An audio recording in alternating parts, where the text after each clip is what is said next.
जय श्री कृष्ण दोस्तों। महाभारत को महापुराण नहीं कहते हैं, इसे पंचम वेद का दर्जा मिला हुआ है और ये भारत का इतिहास ग्रंथ है। कुरुक्षेत्र युद्ध कौरवों और पांडवों के मध्य कुरु साम्राज्य के सिंहासन की प्राप्ति के लिए लड़ा गया था। महाभारत के अनुसार इस युद्ध में भारत के प्राय सभी जनपदों सहित कुछ विदेशी राज्यों ने भी भाग लिया था। कुरुक्षेत्र में ही महाभारत का युद्ध क्यों हुआ, इस संबंध में 3 कहानियां प्रचलित हैं। छोटे भाई का वध।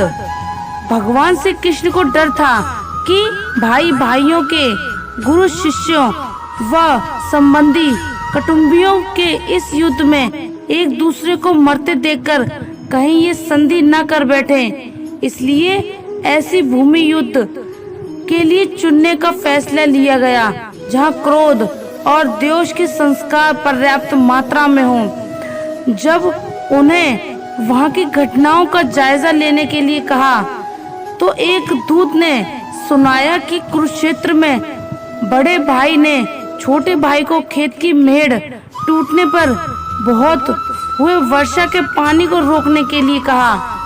उसने साफ इनकार कर दिया। इस पर बड़ा भाई आग बबूला हो गया। उसने छोटे भाई को छुरे से गोद कर मार डाला और उसकी लाश को पैर पकड़कर घसीटता हुआ उस मेड़ के पास ले गया और जहां से पानी निकल रहा था वहां उस लाश को पानी रोकने के लिए लगा दिया। इस कहानी को सुनकर श्री कृष्ण ने तय किया कि यही भूमि भाई भाई के युद्ध के लिए संयुक्त है।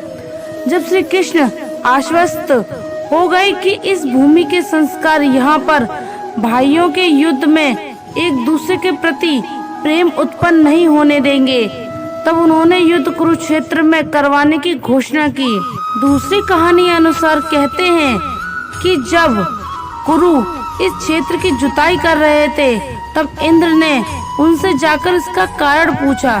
कुरु ने कहा कि जो भी व्यक्ति इस स्थान पर मारा जाए वह पुण्य लोक में जाए, ऐसी मेरी इच्छा है। इंद्र उनकी बात को हंसी में उड़ाते हुए स्वर्ग लोक चले गए। ऐसा अनेक बार हुआ। इंद्र ने अन्य देवताओं को भी ये बात बताई। देवताओं ने इंद्र से कहा कि यदि संभव हो तो कुरु को अपने पक्ष में कर लो। तब इंद्र ने कुरु के पास जाकर कहा कि कोई भी पशु, पक्षी या मनुष्य निराहार रहकर या युद्ध करके इस स्थान पर मारा जाएगा तो वह स्वर्ग का भागी होगा। ये बात भीष्म, कृष्ण आदि सभी जानते थे, इसलिए महाभारत का युद्ध कुरुक्षेत्र में लड़ा गया। माता और पिता भक्त। श्रवण कुमार की कहानी तो आपने सुनी ही होगी। श्रवण कुमार जैसे पितृभक्त खोजना मुश्किल है। वे अपने अंधे माता पिता की सेवा पूरी तत्परता से करते थे, उन्हें किसी प्रकार का कष्ट नहीं होने देते थे। एक बार माता पिता ने तीर्थ यात्रा की इच्छा की और वे उन्हें कांवर में बिठाकर तीर्थ यात्रा को चल दिए। बहुत से तीर्थ करा लेने पर एक दिन अचानक उसके मन में ये भाव आया कि माता पिता को पैदल क्यों न चलाया जाए। उन्होंने कांवड़ जमीन पर रख दी और उन्हें पैदल चलने को कहा। अंधे माता और पिता पैदल चलने तो लगे, पर उन्होंने साथ ही यह भी कहा, बेटा इस भूमि को जितनी जल्दी हो सके पार कर लेना चाहिए। वे तेजी से चलने लगे। जब वह भूमि निकल गई तो श्रवण कुमार को माता पिता के साथ इस तरह का व्यवहार करने पर बड़ा पश्चाताप हुआ और उसने पैरों से गिरकर क्षमा मांगी तथा फिर से दोनों को कांवर में बिठा लिया। उनके अंधे पिता ने कहा, पुत्र इसमें तुम्हारा दोष नहीं।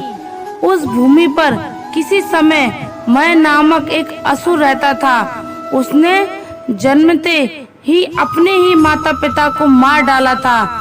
उसी के संस्कार उस भूमि में अभी तक बने हुए हैं। इससे उस क्षेत्र में गुजरते हुए तुम्हें ऐसी बुद्धि उपजी।